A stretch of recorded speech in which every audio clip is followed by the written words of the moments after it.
Hi, this is Stephanie Lotvin of Tellybean Knits, and today I'm going to be showing you how to work setup row 1 of section 10 or day 10 of the grand opening shawl.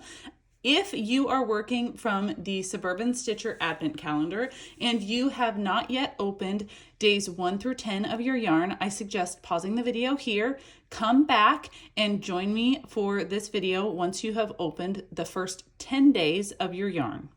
Okay. If you are ready for the setup row, let's get started. So I have here the grand opening shawl, days 1 through 9, sections 1 through 9, and I have just completed the final row of section 9, and I'm ready to start the setup row for section 10. So what I'm going to do first is I'm going to take a piece of scrap yarn and I'm going to place the stitches that are currently on my needle onto a piece of scrap yarn. If you would prefer to use a spare needle or a spare cable from an interchangeable needle, then you're welcome to do that now. I like to use scrap yarn. I'm slipping all of my stitches purlwise without changing the orientation, and just like we did in the setup row of day 6, I'm going to remove the stitch marker and replace it with a removable stitch marker so that I can leave those stitches on a lifeline later if I choose to do so. And I'm just going to slip all of the stitches from my needle onto a piece of scrap yarn.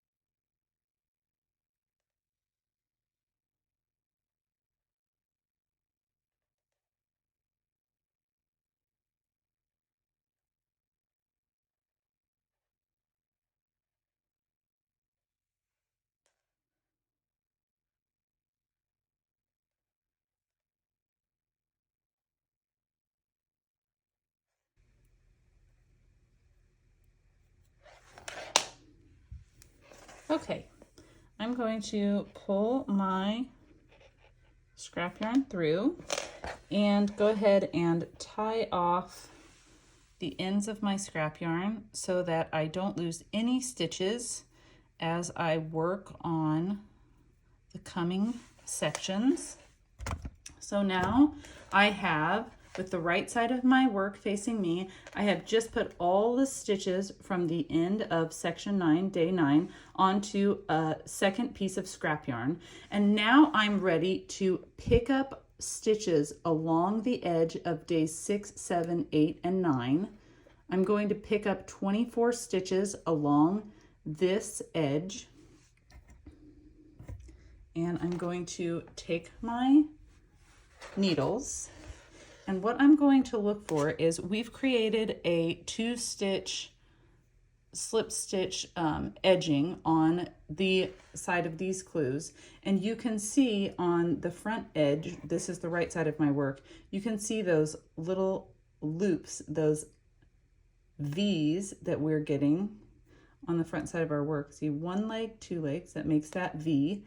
And we're actually going to turn the work a little so we can see the V that goes down the back side of our work. This is the wrong side of our work. We're looking for the second V along the back side of our work. And we're going to be picking up 1 stitch for every slipped stitch working along the edge of sections 6 through 9. We're going to begin by inserting not underneath this first V. This is our live stitch that we just put on a piece of scrap yarn, but we're going to start on the second V.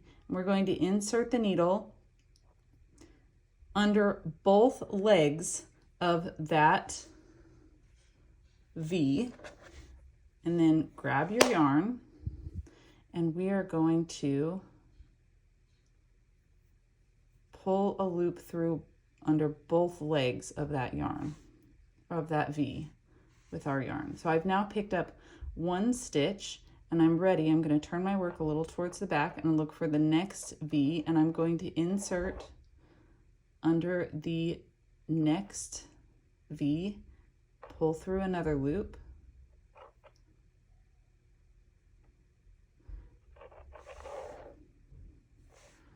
Looks like I've split a stitch there. Sorry, I'm going to do that one more time. Insert under both legs of that stitch, pull through.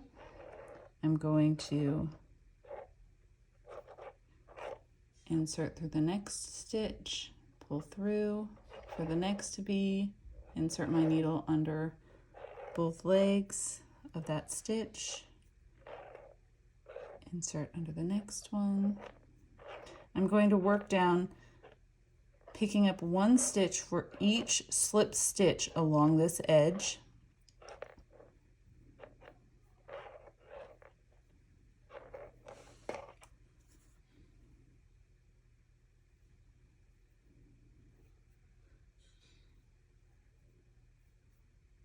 Slipping those stitches along the edge has made it easy for us to find those stitches. And you can see the V on the back side of our work also creates a little gap on the front side of our work. You can see an upside down V. We're actually using that opening to insert our needle. Find that V. Insert under both legs and pick up stitches until you reach the bottom of day 6, section 6. And the final stitch that you will need to pick up is going to be a little smaller than the others. So I've now picked up 23 stitches. We'll just check them. 2, 4, 6, 8, 10, 12, 14, 16, 18, 20, 22, 23. I have one final stitch that I need to pick up. You can see I'm back next to the stitches that were placed on hold in the setup row for section 6. And I need to pick up one more stitch, and we are going to look for our final V is much smaller. It's just being pulled a little tight. That was where we worked an increase at the beginning of, or at the end of row 1 in our setup row, and it is being pulled a little tight because these stitches have been moving around as we've been working on sections 6 through 9. And so that final stitch, when you pick up the final stitch, it might be a little smaller, mine certainly is, than the other stitches that you have been working. We're just going to gently pull that through, and now we have picked up 24 stitches along the edge of sections 6 through 9, and we are ready to place, let me show you what this looks like. We're ready to place the stitches that we have on hold from the setup row of day 6 back on our needles. So we're keeping the stitches with the right side of our work facing us, keeping the stitches that are on the right hand side on hold. We just placed those on hold, and we're going to put the stitches that are on the left hand side of the work back on our needles. To do this, I'm going to use the opposite end of my needle, and I'm going to start placing the stitches back on my needles beginning at this end of my work. The reason I'm going to do that is because the stitches towards the center of my work have been pulled quite tight. As I was working these sections, it pulled on the stitches that were close to this center point. And so the stitches that are here at this left-hand corner are much looser. And so it will be easier to put all the stitches back on my needles coming from this end. I'm going to use this end of my circular needle, and I'm going to insert my needle without changing the orientation. And now you can see here that I have my removable marker still on my scrap yarn. I'm going to leave that in place, and here's why. This scrap yarn is going to work great as a lifeline when I move forward with the coming sections or coming days. I'm putting a stitch marker in place where that removable marker is showing me there needs to be a stitch marker. And I'm just going to continue to place my stitches back on my needles.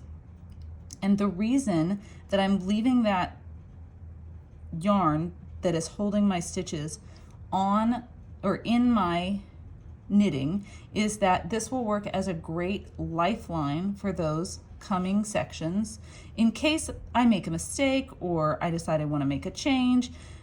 It regularly happens if you're working from scrap yarn or you are using colors and you think you have a plan in mind that maybe you want to change a color and you feel like you need to rip back, or you had an error that was really close to the held stitches. If you leave that yarn in place, then you have an insurance policy as you move forward with your knitting that you won't lose any stitches that came before that lifeline. And so I also like to leave my removable markers in place because when I put those stitches back on my needles, I'll know exactly where my stitch marker needs to be. But I am going to need that stitch marker for the rows to come. And so I leave the removable marker in place and I put a stitch marker back where I need it so I know exactly where my garter border will be. And I'm very close to the center stitches. And you can see the center stitches are really quite tight. They're a little tricky to get back on your needles. What I like to do is take the scrap yarn and pull that so that I can help to pull those stitches back into place as I'm putting my yarn back on my needles. And now I'm going to move my scrap yarn out of the way. Now my needles have come together where I've just picked up my 24 stitches here. My held stitches are back on my needles and I'm ready to complete row 1 of the setup row for section 10. I'm just going to, watch out for that scrap yarn. I'm just going to knit across those held stitches until I reach my next stitch marker.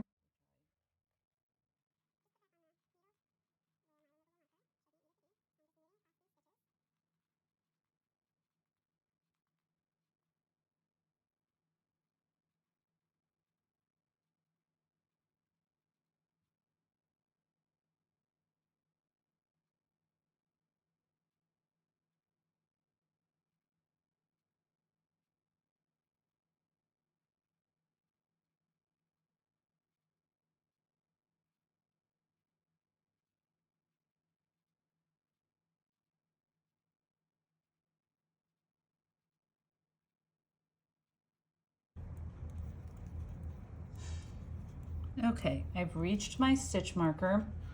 I'm going to work a yarn over, slip my stitch marker, knit 1, 2, and then knit 2 together. And now I've just completed my setup row for day 10, section 10. Let me show you what that looks like. So now that I've completed that, I have the right side of my work facing me. The stitches on the right hand side are on hold and the stitches on the left hand side are all on my needles. That includes the 24 stitches that I picked up along the edge of section 6, 7, 8, and 9, as well as all of the stitches that had been on hold at the end of the setup row for section 6. So I'm working all of these stitches along the left-hand side of my triangle, and I am ready to continue to work day 10, section 10 of the grand opening shawl. I hope you found the tutorial helpful. Thank you so much for watching.